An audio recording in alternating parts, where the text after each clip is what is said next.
I'm going to be painting a step-by-step wildflowers acrylic painting using just 3 primary colours and some white acrylic paint. So here are the materials I'm using. A full list of these can be found in the description below. Just click show more on the left hand side of the video, or on the bottom right hand side the little triangle, depending on what sort of device you are on. There are also Amazon links there if you'd like to purchase any of the materials. I'm using a 12 by 10 inch canvas board, but you could use acrylic paper or a box canvas, whatever you can get your hands on. There I've got my 3 primary colours. Choose whichever primary colours you like. I've got some flat brushes, palette knife. I've got a little tube of Winsor & Newton's flesh tint, but you can use any sort of background colour, my water pot and my own homemade Stay Wet palette. I'm starting off to put a base on the canvas board, and I'm just squeezing out some little blobs of this flesh coloured paint. I thought it was quite a nice background colour, but it's just to make this white background less intimidating, and I'm using a flat brush just to blend all of this colour to get rid of all the white canvas underneath. Once you finish painting your background, let it dry naturally, or you can give it a blow dry before you start the next stage. Here's my retarder. I'm just going to squeeze that out along with my 3 primary colours and the white acrylic paint as well. What's good about a Stay Wet palette is it keeps your acrylics from drying out.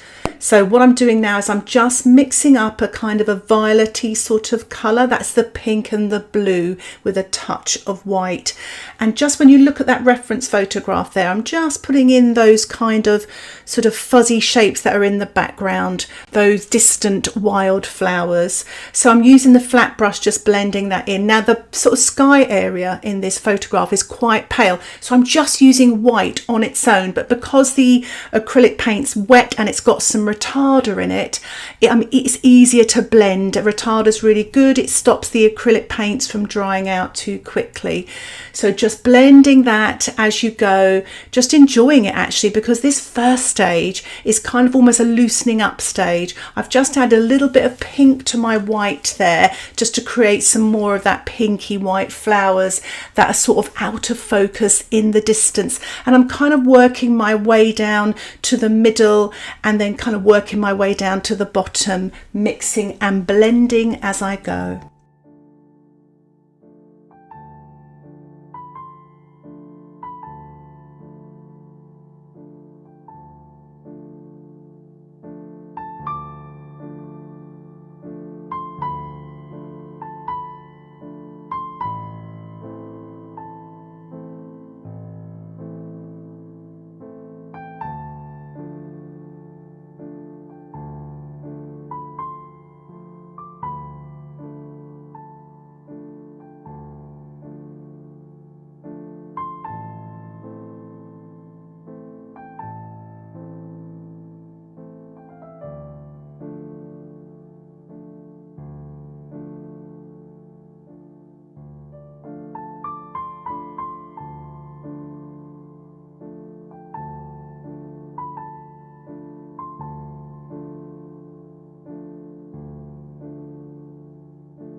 I've just mixed up some light green there, that's the yellow with a touch of blue, and I'm just using that flat brush and painting this on the damp background. I don't mind too much blending the pale pink, but if it bothers you, just give it a quick blow dry and you can continue on. So I'm just really putting some, if you look at the reference photograph, there's sort of nice light coloured grasses, but also there's some dark tones as well. So I'm going to mix them up a little bit. So I've just added a touch more blue there just to put a darker green on.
I'm using my small round brush now and I'm just painting in some thin stems.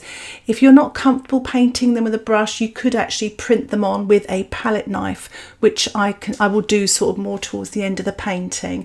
You can also use a rigger or a liner brush as well. The great thing about acrylics, if it goes wrong at this stage, now just to say my background is actually dry, but if it goes wrong, just put some water on the mark and then just wipe it off with some kitchen towel, because it'll come off quite easy. So you just sort of just dilute it first and then pull it off, but it works quite well.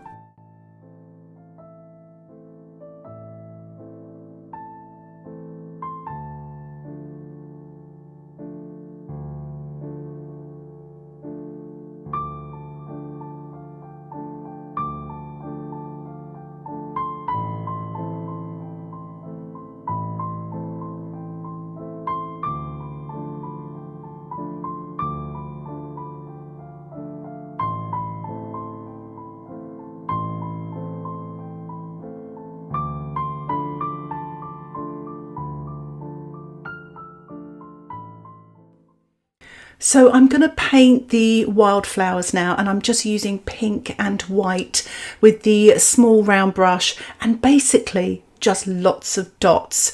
And I'm going to do a medium tone, add a little bit more white to it to make it a bit lighter, and to make it a bit darker add a little bit of pink and a touch of blue, and just have fun creating these little dots. The reason why I painted the stems first, because it's easier to paint around them, it's harder to paint the stems up to the wildflowers, I found. So it's a good little tip for you there. So I hope you enjoy this.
I don't know if you noticed, but I was getting a little bit more freed up and making a lot more random marks.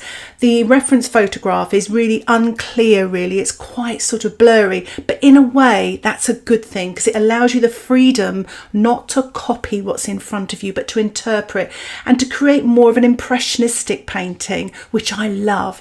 So I'm just sort of applying this here and there, you know, mixing up, sort of always make sure you've got plenty of paint on your brush. Keep sort of reloading the brush to make sure you're putting lots of paint on there. Don't let your brush dry out. And for you watercolour fans, I do have this tutorial available in watercolour, and I will put a link for this tutorial in the description below.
One of the things I love about acrylic painting is if you don't like something, you can remove it by putting paint over the top. And what I'm doing here is I'm actually using my fingertips, but you can use a brush obviously, but I'm just sort of getting rid of that sort of purpley flower there because it was coming forward too much and it was bothering me a little bit. So I just got a little bit of white paint and I'm just sort of blending it away. And while it's still a little bit damp, I'm just going to paint some more little pink wildflowers on top. And what I'm doing here is I'm just putting a few little darks in here and there. And if you look at the photograph, there are some of those little wildflowers that have got some little dark accents on them. So I'm just using a bit of blue and pink mixed together to create that colour. And I'm just, well, really now I'm getting to a stage in the painting, and this is what I really try to instill in my students, to really sort of find their own sort of selves in their painting, not to just copy slavishly. So I'm just sort of letting go here, looking at the photograph, but really sort of painting from my imagination with that sort of spurring me on, as it were. So I'm just sort of putting these final sort of marks with the wildflowers here. In acrylic, traditionally you work dark to light. In this instance, with this flower painting here, I've kind of let myself go a bit. I've not sort of obeyed the rules as much.